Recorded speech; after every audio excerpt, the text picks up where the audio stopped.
Ottoman court. The culture that evolved around the court of the Ottoman Empire was known as the Ottoman Way. To get a high position in the empire, one must be skilled in the way. It included both knowing Persian, Arabic and Ottoman Turkish, and how to behave in court, in front of the sultan, and in formal and religious occasions.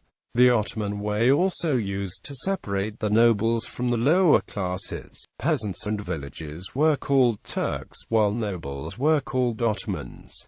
The Sultan was served by an army of pages and scholars. 25 of these served in the kitchen and in the larder. Others served in the treasury and the armory, maintaining the Sultan's treasures and weapons. There was also a branch of servants that were said to serve the chamber of campaign, i.e., they accompanied the Sultan and his court while on campaign.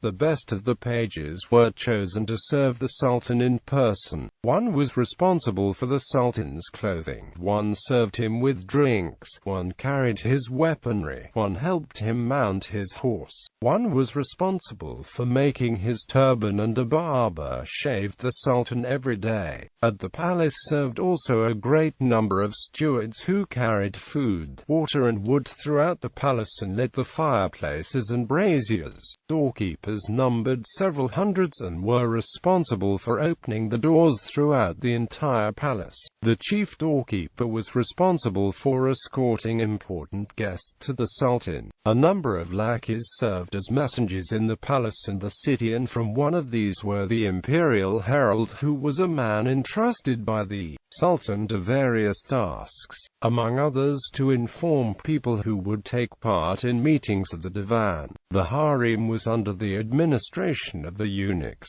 of which there were two categories, black and white eunuchs. Black eunuchs were Africans who served the concubines and officials in the harem, and together with chamber maidens of low rank. The white eunuchs were Europeans from the Balkans. They served the recruits at the palace school and were from 1582 prohibited from entering the harem. An important figure in the Ottoman court was the chief black eunuch, in control of the harem and a perfect net of spies in the black eunuchs. The chief eunuch was involved in almost every palace intrigue and could thereby gain power over either the sultan or one of his viziers, ministers or other court officials. The harem was a small world in itself. Often the mother of the current sultan was a politically influential person. She also selected the concubines for her son. The concubines could live in or around the palace for their entire life, and it supported them with whatever they needed. Women not found suitable for the sultan were married off to eligible bachelors from the Ottoman nobility or sent back home. Female servants did all the chores such as serving food and making the beds. Male white and black servants did the hard work such as shopping, guarding the palaces and maintaining the gardens and palaces.